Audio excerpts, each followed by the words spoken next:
Bonjour à tous, bienvenue dans ce Smart Impact. C'est la fin de notre semaine spéciale consacrée au sommet de l'inclusion économique qui se déroule ce lundi au ministère à Bercy. Aujourd'hui, je vous propose un grand entretien avec Kirill Courboin, qui est le président de JP Morgan France, la banque américaine de plus en plus implantée en France d'ailleurs, a débloqué près d'1 million d'euros pour aider les petites entreprises et les micro-entrepreneurs à faire face à la crise sanitaire, notamment dans les quartiers populaires en région parisienne. On verra aussi comment JP Morgan s'engage pour l'égalité femmes-hommes. Et puis dans Smart Ideas, c'est le traiteur Meet My Mama que vous allez découvrir, un service fourni par des femmes venues du monde entier, une belle histoire de business et un autre regard sur l'immigration. Voilà, c'est Smart Impact tout de suite, spécial inclusion.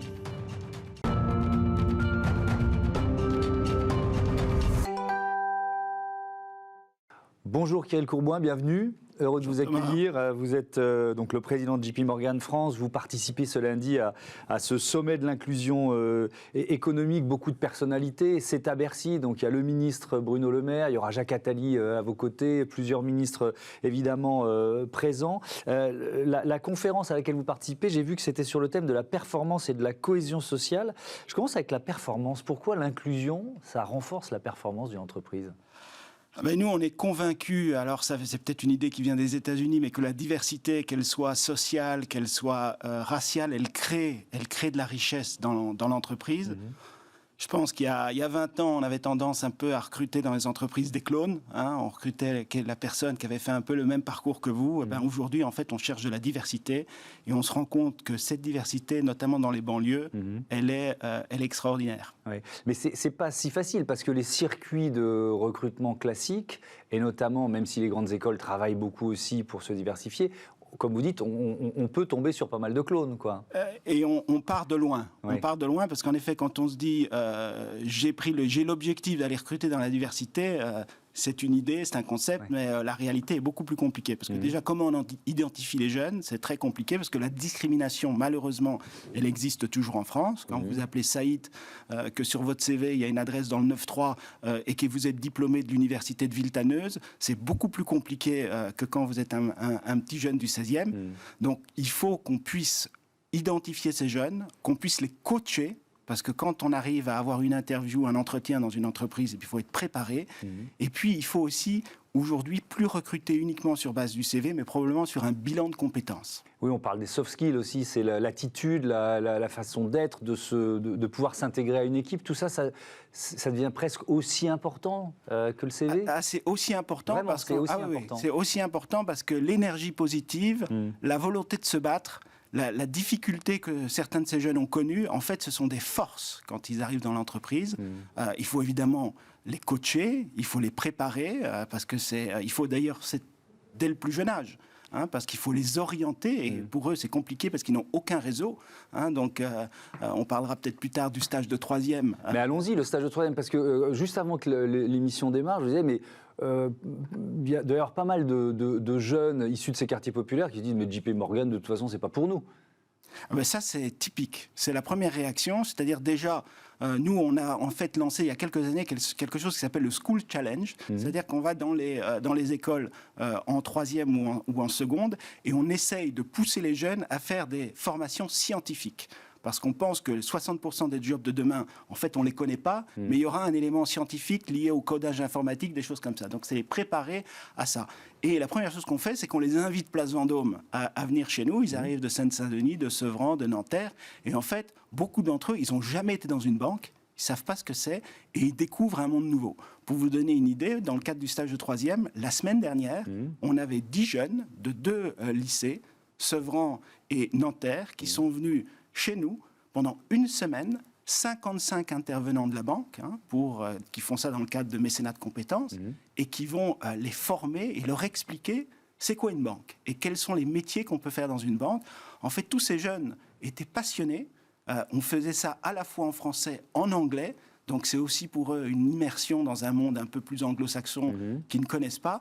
Et ils sont partis de là émerveillés. Certains avaient l'idée de se dire je vais peut-être faire des études dans un domaine qui n'avait rien à voir avec la banque. Et maintenant ils nous disent tiens, c'est quoi la formation pour être banquier ? Et ils vont peut-être créer une néobanque.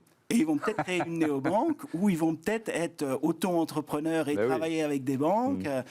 Donc tous ces métiers-là, les crypto-monnaies, c'était des choses qui les passionnaient. Oui. Donc voilà, on a discuté de tous ces sujets avec eux. JP Morgan, c'est une banque américaine, hein, vous l'avez dit, et ces enjeux de l'inclusion, elles font partie, j'imagine, de votre stratégie depuis très longtemps là-bas. Ça fait combien d'années d'ailleurs?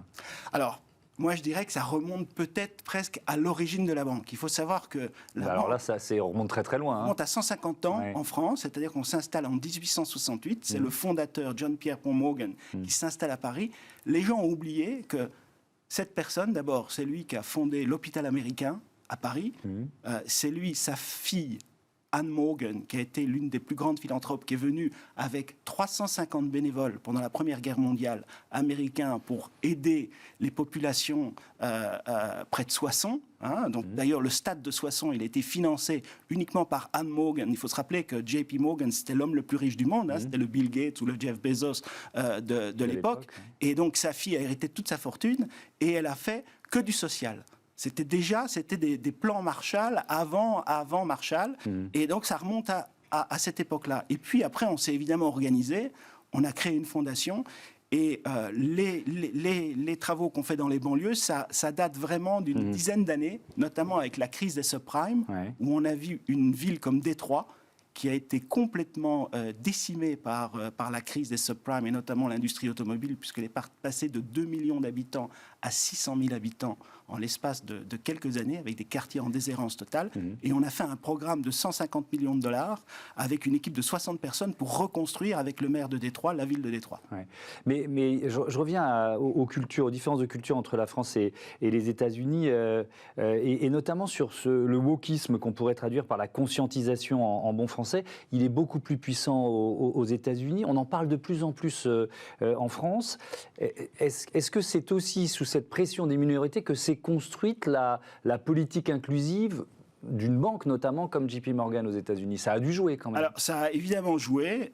Typiquement, on considère qu'on a une responsabilité sociale ou sociétale. Donc, on est là aussi pour s'assurer que toutes les communautés fonctionnent, parce qu'on sait que si ça va mal dans les quartiers, ça aura un impact sur notre business, sur la croissance du pays, des choses comme ça. C'est sûr que quand on fait une action en Seine-Saint-Denis, c'est pas parce qu'on a des clients en Seine-Saint-Denis.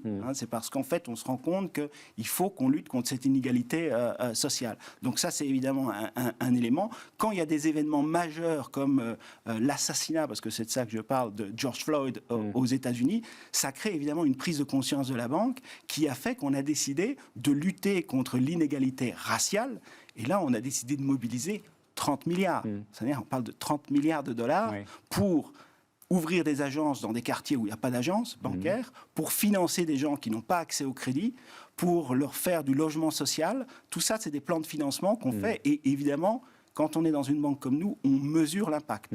Donc ça, c'est très, très important, c'est de mesurer l'impact social qu'on peut avoir. Mais c'est pas plus compliqué en France. On voit, il y a un mouvement anti-wokisme qui est fort. Et d'ailleurs, certains, on peut dire que ça menace l'universalisme à la française. Donc, il y a des freins qui sont pas évidents à lever. C'est vrai, mais on s'est rendu compte que donc, pour la célébration de nos 150 ans, quand on est venu en 2018 avec l'idée de ce programme Advancing Cities, qui est celui qu'on avait développé à Détroit, qu'on a essayé de répliquer en Seine-Saint-Denis, parce que la Seine-Saint-Denis a une diversité sociale et ethnique. Il y a 130 nationalités, 100 langues parlées. On se rend compte que c'est en effet très, très, très compliqué de s'intégrer.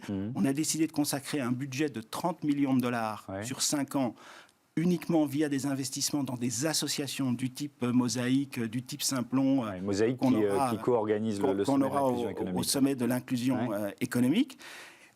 C'est parce qu'on se rend compte qu'en fait, que quand on est très très focalisé comme ça et qu'on arrive avec là 1 million d'euros pour Mosaïque, en fait, on a énormément d'impact. C'est-à-dire qu'on va leur permettre de se développer et d'accélérer leur développement, de probablement placer 5000 jeunes par an, alors qu'aujourd'hui, ils en placent environ 800. Et donc ce programme, ça fait 26 millions d'euros, investis sur 5 ans. Le point de départ, c'était qu'en 2018. 2018, c'est ça. Donc qui en bénéficie et à quel point ça impacte peut-être même le recrutement, alors je ne sais pas de JP Morgan, ou en tout cas les perspectives que ça ouvre. Alors, beaucoup de gens étaient sceptiques quand on a dit qu'on allait aller investir dans les banlieues. Donc, je suis allé avec Jamie Dimon, qui est le patron de JP Morgan. On est allé, en fait, aux Compagnons du Devoir pour lancer un programme de digitalisation de leur programme. En fait, ce jour-là, ça a été l'événement le plus suivi sur les réseaux sociaux en France. Donc, on s'est dit, tiens, c'est quelque chose tout de même qui interpelle, qui mobilise les gens. On a eu 300 appels entrants d'associations qui nous ont dit, voilà, moi j'aimerais travailler avec JP Morgan parce que j'ai un programme très très spécifique pour lutter contre la discrimination dans les quartiers ou pour former des jeunes en Seine-Saint-Denis. On a évidemment mis en place une structure, donc on voit toutes ces associations, on travaille avec elles, et aujourd'hui on travaille à peu près avec une trentaine d'associations, et on a dépensé la moitié de notre budget, ou investi la moitié de notre budget. Et je le disais en titre, il y a eu une action spécifique pendant la crise sanitaire. Pourquoi ? Parce qu'il y a eu une fragilisation peut-être de ce tissu économique des micro-entrepreneurs avec la crise ? Moi je dis toujours, l'ascenseur social, il est malheureusement en panne en France, et encore plus dans les quartiers. La pandémie a malheureusement accru les inégalités sociales en France. Les plus riches sont plus riches, les plus pauvres sont plus pauvres. Il a fallu qu'on fasse des actions d'urgence parce qu'en fait, toute une série de jeunes n'avaient même plus accès à l'école, n'avaient même plus accès aux cantines. Donc il a fallu notamment qu'on les équipe avec des ordinateurs, de ce type de choses-là. Donc on a fait des missions d'urgence avec les fonds de la Fondation durant la pandémie. Mais cette action en faveur de la diversité, il y a combien de salariés JP Morgan France aujourd'hui ? Alors on était 250 l'année dernière, là on est 700 parce qu'on vient... C'est un effet du Brexit, c'est ça ? Voilà, dans le cadre du Brexit, on a fait venir 400 traders à Paris, ce qui change un peu la typologie de notre entreprise, parce qu'on a 40 nationalités maintenant, alors qu'on avait une dizaine avant. C'était ma question de la diversité au sein même de JP Morgan France. Elle est déjà présente. Elle est énorme. Alors, ce qui est aussi Mais est-ce qu'elle est présente, pardon de vous interrompre, parce qu'il y a eu cette importation de salariés venus de Londres, ou c'est sans doute plus présent, plus facile, culturellement plus accepté depuis longtemps, ou dans les 200 qui étaient présents, il y avait les déjà 250 qui étaient là avant. Donc sur les 250 qui étaient avant, il y avait déjà une quinzaine de nationalités. Et ce qui est intéressant, c'est qu'on a 70 personnes qui viennent en fait des banlieues. Donc on peut croire que JP Morgan, c'est une espèce d'élite avec des gens... non, j'ai un de mes collaborateurs directs qui est un Tunisien d'origine. On a des gens qui habitent en Seine-Saint-Denis qui viennent tous les jours travailler chez nous. Donc ça fonctionne très bien. Maintenant...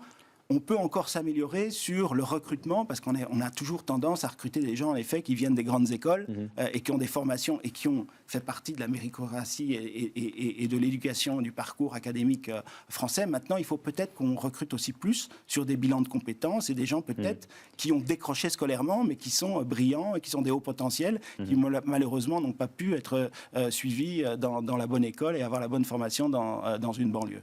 Alors je voudrais aussi qu'on parle de parité femmes-hommes, notamment pour les salaires. Comment ça se passe dans votre banque, la politique salariale, vous en êtes où ? Alors, nous, c'est très simple. Maintenant, il se fait qu'il y a un index que Muriel Pénicaud avait établi. Donc, on est à 83%, ce qui est pas mal. Donc, on est au-dessus du minimum de 75 qui est requis. On va s'améliorer dans... les 10 personnes les mieux payées de la banque, on a 3 femmes.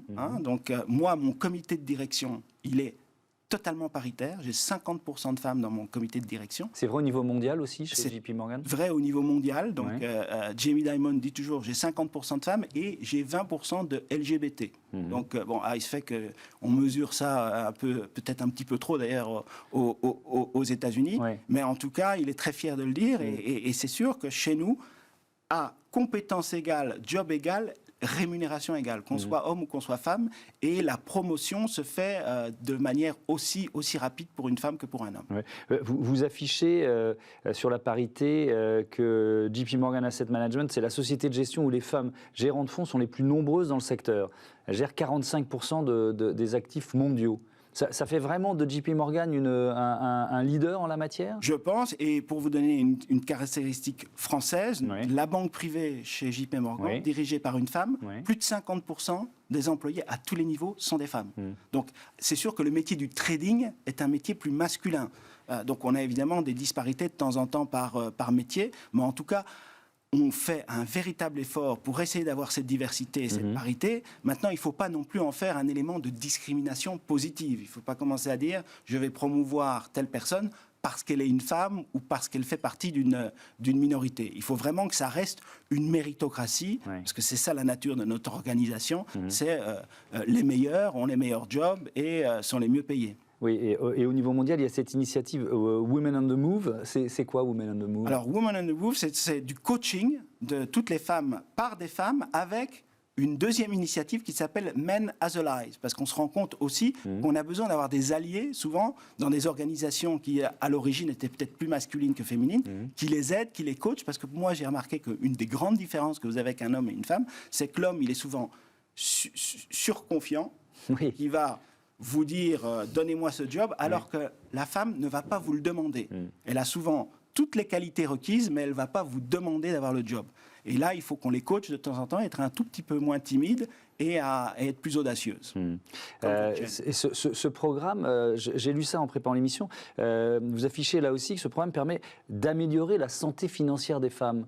Ça veut dire quoi, ça, exactement? Alors, là, que ça passe par des actions concrètes? C'est quoi derrière cette phrase, la santé financière des femmes? La santé financière, c'est qu'on a en fait des systèmes où on les aide, parce qu'évidemment, malheureusement, une femme, elle a souvent une deuxième vie en tant que maman, quand elle est dans notre organisation.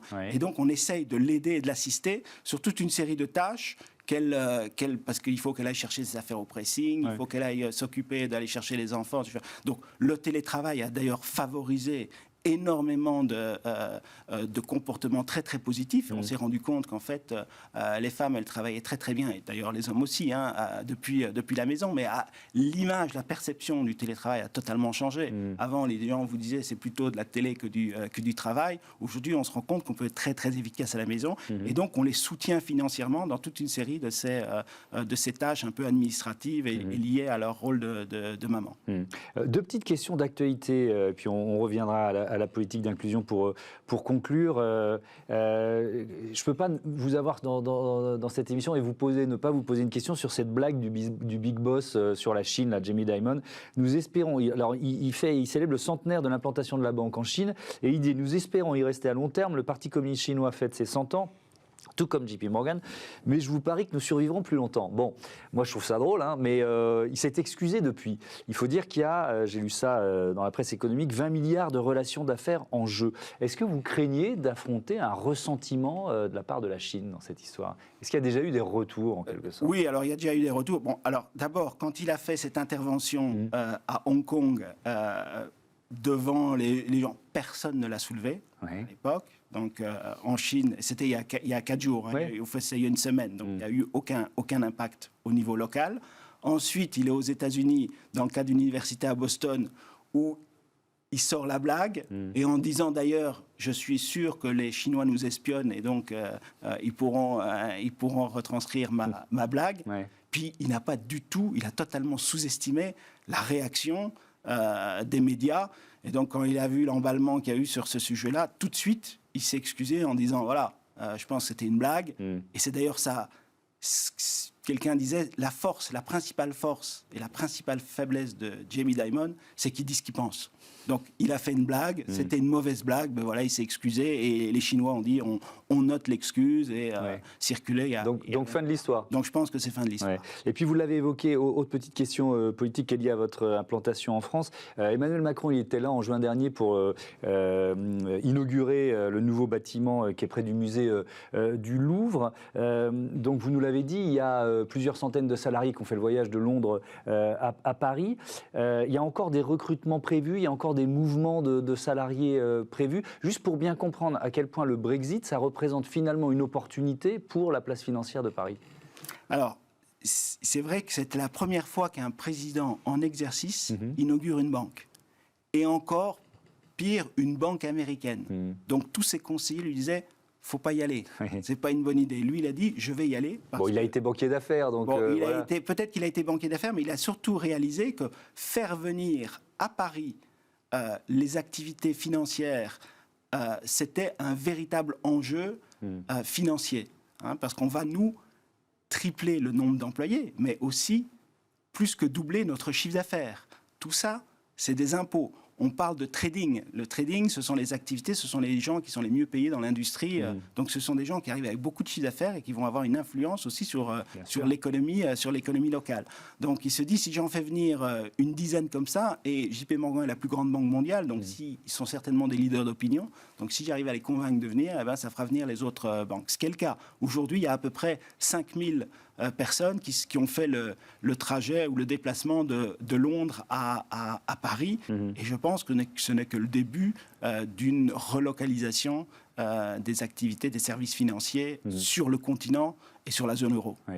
Mais alors, vous rapatriez des salariés venus de Londres, mais vous continuez d'embaucher en France sur le marché français ? On a embauché depuis le début de l'année une centaine de personnes, parce qu'évidemment, il y a des gens qui vous disent malheureusement, pour des raisons familiales, je ne peux pas bouger à Paris, donc je vais rester à Londres, donc ils quittent nos activités, et donc on les remplace en recrutant localement. Et d'ailleurs, ce qui est intéressant, vous le signalez, on est à côté du musée Louvre, on est place Vendôme, on est vraiment au cœur de Paris. Beaucoup de banques sont excentrées, que ce soit à La Défense, que ce soit à Montrouge, que ce soit près de Bercy.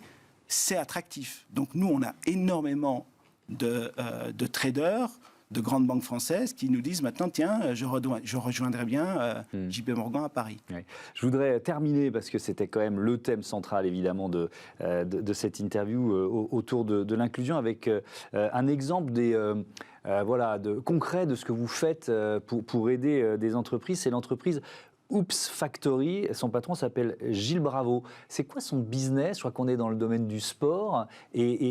Et comment vous l'avez aidé ? Parce que je vais vous faire un aveu. Moi, quand j'ai commencé à préparer une interview, je me suis dit, JP Morgan, il ne va pas aider un micro-entrepreneur ou une start-up ou une petite entreprise. Comment vous l'avez aidé à l'occasion des difficultés liées à la crise sanitaire ? Alors, c'est très simple. Tous les auto-entrepreneurs ou toutes les petites structures, en fait, ont énormément souffert durant la période du Covid. Oui. Donc nous, ce qu'on fait déjà, c'est qu'on a un accompagnement avec des collaborateurs dans le cadre de mécénat de compétences, c'est-à-dire qu'ils ont accès à certains de nos spécialistes du crédit, de l'organisation, et on va déjà regarder son business plan, regarder sa trésorerie, voir comment on peut l'aider. Ensuite, on va le mettre en contact avec, parce qu'on ne fait souvent pas du microcrédit, avec... c'est pas votre cœur de business. C'est pas notre cœur de business. Donc, on a des partenariats avec l'ADI, on a des partenariats avec un certain nombre de partenaires qui font du microcrédit, et on va les mettre en contact avec ces gens-là. Donc, on les aide vraiment de manière très, très concrète sur comment obtenir votre prêt, comment développer votre activité, comment retranscrire votre business plan, peut-être l'adapter, parce qu'en fait, il va changer, parce que vous allez devoir vous fournir différemment. Donc c'est ce genre de choses qu'on fait, et on le fait avec une cinquantaine d'entrepreneurs. Merci beaucoup, merci Kirill Gourmand. À bientôt sur Bismart. On passe à Smart Ideas. Il sera aussi question d'inclusion et de bonne cuisine. Smart Ideas avec BNP Paribas. Découvrez des entreprises à impact positif.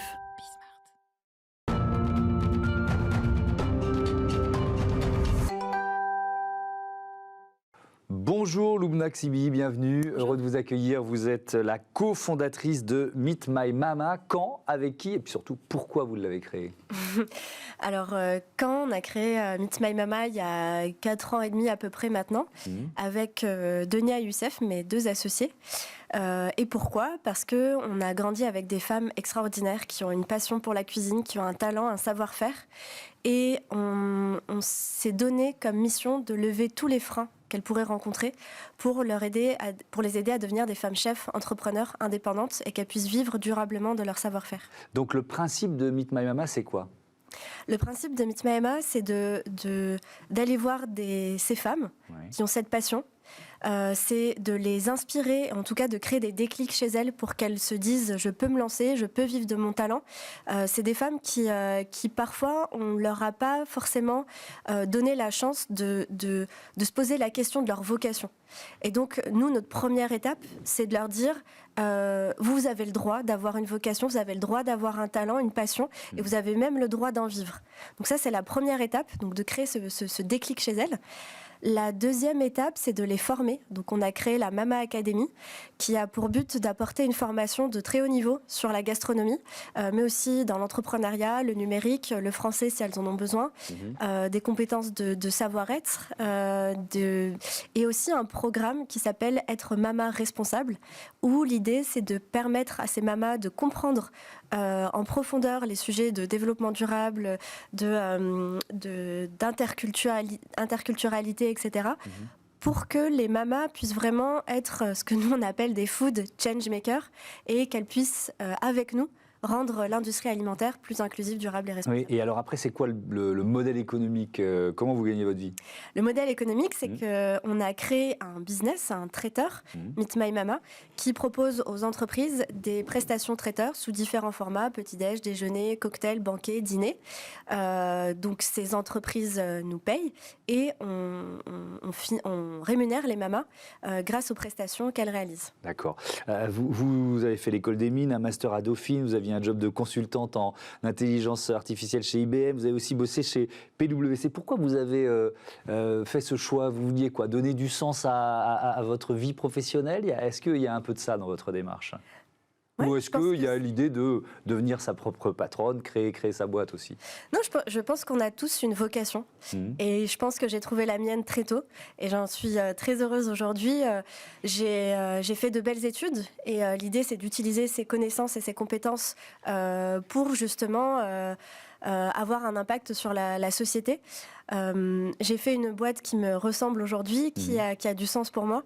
Et oui, je suis très fière du parcours à la fois universitaire et aussi dans les différentes entreprises sur lesquelles je suis passée. Elles m'ont apporté beaucoup. Ouais. Meet My Mama, c'est bon pour nos papilles, d'abord. Mais est-ce que vous diriez aussi que c'est une façon de changer notre regard sur l'immigration? Exactement. Ouais. D'une manière douce. Oui. C'est une manière de changer notre regard parce que la cuisine, c'est quelque chose qui rassemble, c'est quelque chose qui est bienveillant. La cuisine, c'est prendre soin de l'autre. Et c'est aussi de la découverte à travers des ingrédients différents, des manières de cuisiner différentes, des manières de présenter différentes. Et c'est pour ça que dans nos prestations traiteurs, ce qui fait l'expérience Meet My Mama, c'est aussi toute la scénographie qui va derrière pour vraiment mettre en avant la culture, mais aussi des discours des mamas qui racontent qui elles sont, qui racontent leur culture, d'où elles viennent. Et on a des histoires extraordinaires de personnes qui n'avaient pas forcément accès à ces différentes cultures. Quand on arrive avec une mama syrienne ou islandaise dans une entreprise, en général, les gens n'ont jamais goûté de cuisine syrienne ou islandaise. Et donc, ça change les regards, ça c'est sûr. Ouais. Vous en avez parfois un peu marre, peut-être, d'entendre les débats politiques là, de cette pré-campagne sur ce thème de l'immigration? C'est dur. Ça vous hérisse le poil de temps en temps, ouais? C'est dur, mais nous, on est sur le terrain, on voit aussi la bienveillance et l'amour des gens. Que ce soit des mamas ou de nos clients ou de nos partenaires. Aujourd'hui, on n'a jamais eu de soucis, au contraire. Je pense que les gens ont besoin de se rassembler autour de valeurs communes. Ils ont besoin de se rassembler autour de bienveillance, d'amour, de respect. Et c'est ce qu'on fait aujourd'hui et on n'a jamais eu de soucis. Merci beaucoup. Merci Loubna Xibi. Bon vent à Meet My Mama. Voilà, c'est la fin de ce Smart Impact. Je vous dis à demain. Merci de votre fidélité. À demain sur la chaîne des Audacieuses et les Audacieux. Salut.